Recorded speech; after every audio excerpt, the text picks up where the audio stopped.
నేను ఇది రెండవదిగా తీసుకుంటానండి. 10 నిమిషాలు దాటింది కాబట్టి ఏదైనా సరే ఎక్కువ సమయం చెప్తే అది ఎలా ఉంటుందంటే వినటానికి ఇంపుగా ఉండదు. కొంచెంగా చెప్పినప్పుడు ఆ మాటలు చాలా మనసుకు హత్తుకున్నట్టుగా ఉంటాయి కాబట్టి నేను రెండవదిగా చెప్తున్నాను. మరి జయించువాడండి ఆయన, మన బాధలు తీర్చేవాడు కదా, ఆయన జయించేటటువంటి వాడు, జయాన్ని పొందుకున్నటువంటి వాడు. అది ఆ జయం అనేది మనకు రావాలంటే ఆయన ద్వారానే మనకి జయం కలుగుద్ది.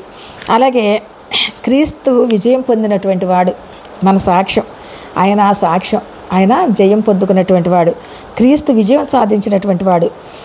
మనం ఏదైనా ఒక ఎవరితో ఏదైనా యుద్ధం లాంటిది సాతానుతో పోరాటం అంటే ఆ యుద్ధంలో మనం ఓడిపోవచ్చు, కానీ ఆయన మాత్రం ఎలాంటి అంటే ఓడిపోలేదండి.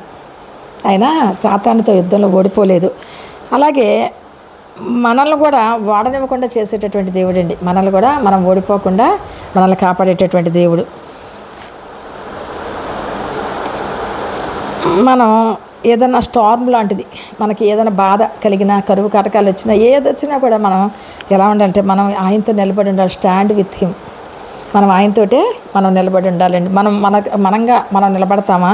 మనం చేయగలుగుతామా? ఏం చేయలేం. దేవుడండి మనతో ఉంటారు, ఆయన మనతో ఉంటారు, ఆయన ఫైట్ చేస్తారు మన కోసం అని చెప్పి మనం నమ్మకంతో ఉండాలి.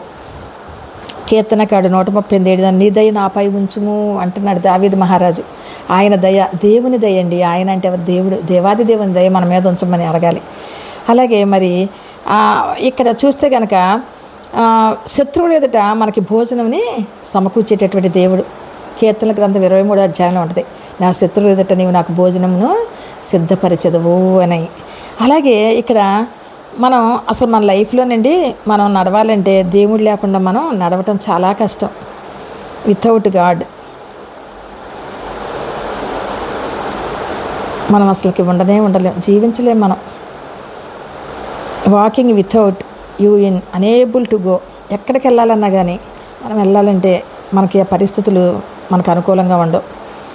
అధైర్యం అనే దాన్ని మనం తెచ్చుకోకూడదండి. ధైర్యంతో మనం ముందుకు సాగాలి. అలాగే మనం భయం, గందరగోళం అనేది ఉండకూడదు.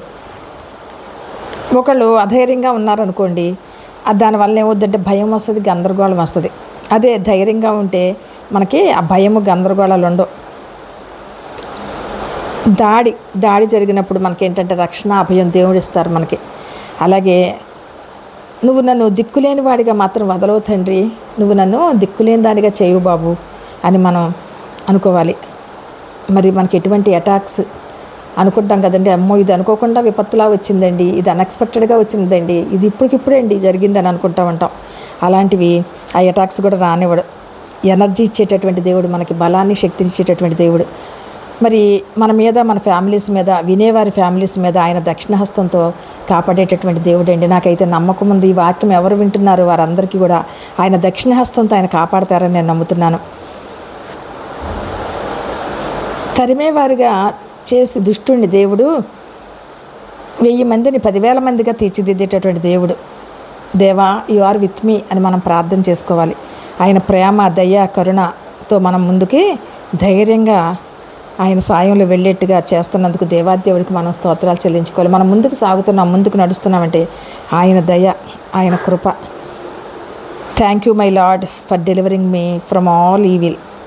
థ్యాంక్ యూ మై లార్డ్, నా క్రయి, నా మొర, నా నిస్పృహ అన్నీ విన్నటువంటి నా నిట్టూర్పులు నాయన మరి నువ్వు తీసివేసినందుకు నీకు వందనాలు, స్తుతులు, స్తోత్రాలు మనం ప్రార్థన చేసుకోవాలి. నా ప్రార్థనకు చెవియొగ్గున్నావు తండ్రి, నీ యందు మేము, మా యందు నీవు ఉన్నందుకు స్తోత్రం అని మనం ఆ ప్రభువును ప్రార్థన చేసుకోవాలండి. తండ్రి, కుమార, పరిశుద్ధాత్మ పేరు మీద ఆమేన్. దేవుడు ఈ ప్రార్థన కూడా ఆలకించి దీవించి ఆశీర్వదించును గాక. ఆమేన్.